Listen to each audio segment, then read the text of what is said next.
আসসালামু আলাইকুম। সবাই কেমন আছেন? আশা করি ভালো আছেন।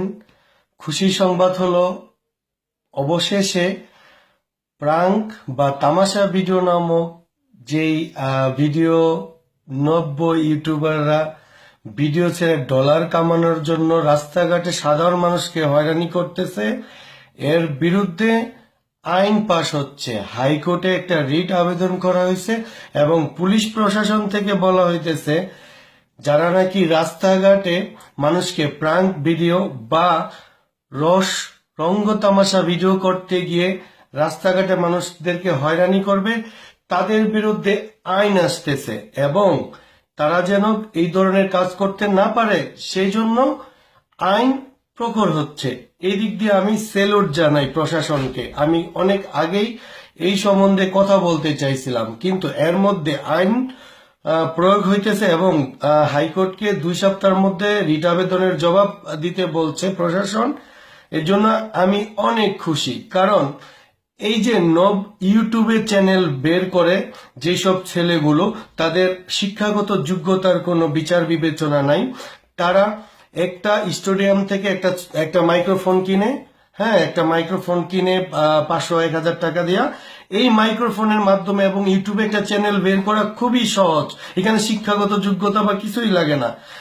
তারা প্রাঙ্ক ভিডিও নামে তাদের এই ভিডিওগুলো ইউটিউবে ছেড়ে দিচ্ছে এবং সাধারণ মানুষ, অফিস আদালত, আমি কয়েকটা প্রাঙ্ক ভিডিও দেখছি বাংলাদেশে। সাধারণ মানুষ অফিসে যাচ্ছে, তাদেরকে পানির একটা প্লাস্টিক ব্যাগের মধ্যে পানি ভরে তার মুখে মেরে দিচ্ছে, বলছে এটা prank video. What is prank video? Prank video মানে কি? তামাশার ভিডিও মানে কি? বিদেশে প্রাঙ্ক ভিডিও হয়, এখানকার যে ভিডিও গুলো আছে তার মধ্যে ওই এরিয়াটা অবশ্যই অনুমতি নিয়ে করা হয় প্রাঙ্ক ভিডিও এবং তার স্বচ্ছতা আছে। এমন কোনো প্রাঙ্ক ভিডিও করে না যে প্রাঙ্ক ভিডিওর কারণে মানুষ ব্যক্তিগতভাবে হয়রানি হবে। এখন বাংলাদেশের নব্য ইউটিউবাররা কি করে, একটা মাইক্রোফোন হাতে নিয়ে মেয়েদেরকে জিজ্ঞেস করে প্রবাসীদের কেন মেয়েরা বিয়ে করতে চায় না। এই নিয়ে বাংলাদেশের অনলাইন, ইভেন আমারও ভিডিও আছে তোলপাড়, শুধুমাত্র এই ফকিন্নি ইউটিউবারদের কারণে। ডলার কামানোর জন্য তাদের ভিডিও সাবস্ক্রাইব করুন, ভিক্ষা চায়। যদি আপনাদের ভালো লাগে পরবর্তী ভিডিও দেখার জন্য সাবস্ক্রাইব করুন। তার মানেটা কি? সাধারণ মানুষ অফিস আদালতে যাচ্ছে, মেডিকেলে যাচ্ছে, স্কুলে যাচ্ছে, কলেজে যাচ্ছে, সাধারণ সব জনগণকে প্রাঙ্ক ভিডিওর নামে তাদেরকে হয়রানি করা হইতেছে। What is this? It's like stupid all. আমার কথা হলো বাংলাদেশে প্রাঙ্ক ভিডিও, যারা শিক্ষিত, যারা মিডিয়া সম্বন্ধে বোঝে, যারা অভিজ্ঞতা সম্পন্ন আছে, তারা প্রাঙ্ক ভিডিও বানাইলে মানুষের কোনো সমস্যা নাই। যেমন একটা ছেলে একটা অন্ধকে টাকা হাতে দিয়ে, মানে অন্ধ সাইজ একটা প্রাঙ্ক ভিডিও বানাইছে, তার মধ্যে শিক্ষার কিছু ছিল।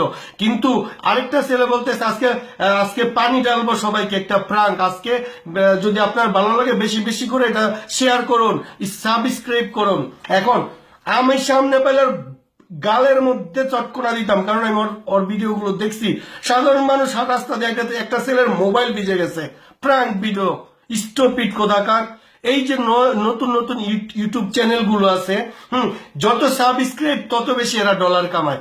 এই কারণে আজকে প্রবাসে এবং বাংলাদেশে যেসব মেয়েরা থাকে এবং প্রবাসীদের এবং বাংলাদেশি মেয়েদের মধ্যে একটা ঝগড়া, বিশাল বড় একটা কমিউনিকেশন গ্যাপ। আজকে প্রবাসীদের মতো মানুষদেরকে ছোট করা হয়েছে শুধুমাত্র এই অশিক্ষিত ইউটিউবারদের কারণে। শিক্ষাগত যোগ্যতা নাই, বয়সের কোনো বিচার নাই। তারা রাস্তাঘাটে মানুষকে, মেয়েদেরকে যা খুশি তাই জিজ্ঞেস করতেছে। যদি আপনার বিয়ে না হয় আপনি কি করবেন? যদি প্রবাসী ছেলেদেরকে আপনারা কেন বিয়ে করেন না? তারপরে দাড়িওয়ালা মানুষদেরকে কেন বিয়ে করতে চান না? স্টুপিড। শুধু একটা না, প্রাঙ্ক ভিডিওর নামে মানুষকে রাস্তাঘাটে যে হয়রানি করতেছে সাধারণ মানুষ, ভদ্র মানুষকে।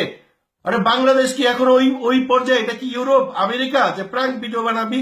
যদি বাংলাদেশের সাথে সামঞ্জস্যতা রেখে প্রাঙ্ক ভিডিও বানাস, ঠিক আছে। শিক্ষাগত যোগ্যতা এবং শিক্ষণীয় কিছু থাকতে হবে। যাক, কথার মূল কথায় আসি। সরকারিভাবে যেহেতু এটার পদক্ষেপ নেওয়া হইতেছে, এই জন্য সরকারকে আমি স্যালুট জানাই। আমি অনেক আগেই কথা বলতে চাইছিলাম, এখন আলহামদুলিল্লাহ, যখন হাইকোর্টে এটার জন্য রিট আবেদন করাইছে এবং 2 সপ্তাহের মধ্যে জবাব দিতে বলা হয়েছে, রাস্তাঘাটে মানুষকে হয়রানি করা যাবে না। আর যত ইউটিউবার আছে যারা নাকি উল্টা পাল্টা কথা মানুষকে রাস্তাঘাটে জিজ্ঞেস করে, তাদের সবাইকে রাস্তায় যখন আপনাদের কিছু জিজ্ঞেস করবে, আপনারা বাম হাতে চটকনা দিবেন, কারণ টিভি চ্যানেলগুলো আপনারা চিনেন। বাকি যেগুলো আছে ছোট ছোট পোলাপান, বস্তির পোলাপান, একটা 500 টাকা দামের স্টেডিয়ামতে একটা মাইক্রোফোন কিনা মোবাইল দিয়ে রেকর্ড করে, হ্যাঁ, তারা মানুষের সামনে দাঁড়ায় যায়। আমার কথা হলো, ভিক্ষার মতো চাই, please please please please please please subscribe করুন। হয় তোরা যদি যোগ্যতা থাকে, তোদের ভিডিও ভালো লাগলে মানুষ তো এইভাবেই সাবস্ক্রাইব করবে।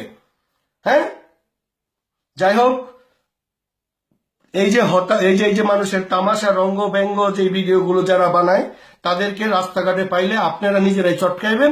আস্তে আস্তে এইগুলো সব হয়ে যাবে। আজকে যে প্রবাসী এবং সবার মনের মধ্যে যে ব্যাপারটা, এই ফেসবুক খুললে প্রবাসীদের ভিডিও, প্রবাসীদের ভিডিও, এই সৃষ্টি হয়েছে এইসব ইউটিউবারদের কারণে, এইসব অশিক্ষিত ছেলেপেলের কারণে। আজকে ভালো ভালো ইউটিউবার আছে, তাদেরকে দেখেন, তাদেরকে দেখে আপনারা শিখেন, যারা নাকি ছোট ছোট আছেন। আপনারা যা খুশি তাই করতেছেন বাংলাদেশে, নোংরামি। যাই হোক, আমার এই ভিডিওটা আপনারা যারা দেখতেছেন সবাই এমন ভাবে ছড়াবেন যেন চটকনা দিয়া সবগুলো 90 ইউটিউবারের গালের নিচে চটকনা দেওয়া যায়। ঠিক আছে? সবাই ভালো থাকবেন। এবং খুশির খবর এটাই যে এদের বিরুদ্ধে আইন হচ্ছে। সালাম প্রশাসনকে। ওকে, এবং প্রবাসীদের পক্ষে সবসময় আছি। আজকের বিষয়টা প্রবাসীদের না, তারপরে সবাই ভালো থাকবেন। খোদা হাফেজ। স্পেন থেকে ইনসাফ সুমন ভাই, ভালো থাকবেন সবাই। খোদা হাফেজ।